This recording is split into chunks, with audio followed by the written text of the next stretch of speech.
राजू एक छोटे से गांव का लड़का था। उसका परिवार बहुत गरीब था।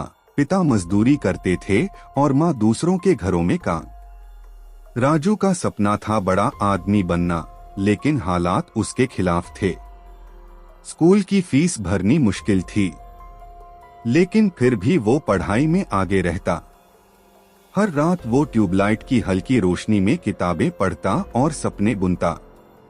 दूसरा दृश्य, पहली हार। राजू ने 10वीं कक्षा में टॉप किया।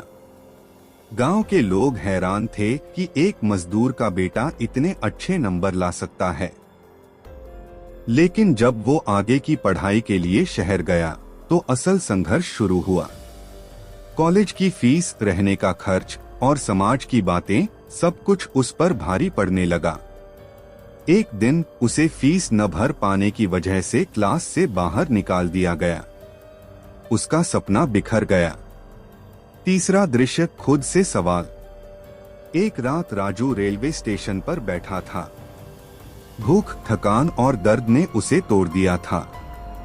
वो सोच रहा था, क्या गरीबी ही मेरी किस्मत है? क्या मैं कभी कुछ बन पाऊंगा? तभी एक बूढ़ा व्यक्ति उसके पास आया। उसके हाथ में एक पुराना डिब्बा था जिसमें वो मूंगफली बेच रहा था। उस व्यक्ति ने कहा, बेटा, हार मानना सबसे आसान होता है, लेकिन जो फिर खड़ा होता है वही असली विजेता होता है। चौथा दृश्य, एक नई शुरुआत। राजू ने तय कर लिया कि अब वो हार नहीं मानेगा। उसने छोटे बच्चों को ट्यूशन पढ़ाना शुरू किया। दिन में कॉलेज, रात में पढ़ाई और सुबह सुबह ट्यूशन, यही उसकी दिनचर्या बन गई। धीरे धीरे वो अपने पैरों पर खड़ा होने लगा। पांचवा दृश्य, सफलता की सीढ़ियां।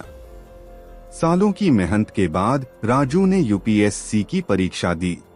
पहली बार में फेल हो गया, दूसरी बार में भी, लेकिन इस बार उसने हार नहीं मानी।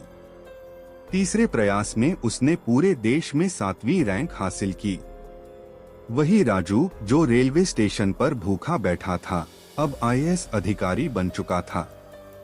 छठा दृश्य, गांव की वापसी। जब राजू अपने गांव लौटा तो गांव के लोग उसे देखकर दंग रह गए। वो लोग जो पहले उसकी गरीबी पर हंसते थे, अब उसकी तारीफ कर रहे थे। उसने गांव में एक स्कूल खुलवाया ताकि और कोई बच्चा गरीबी की वजह से अपनी पढ़ाई न छोड़े। प्रेरणा बटा मोर। कभी भी हालातों से हार मत मानो।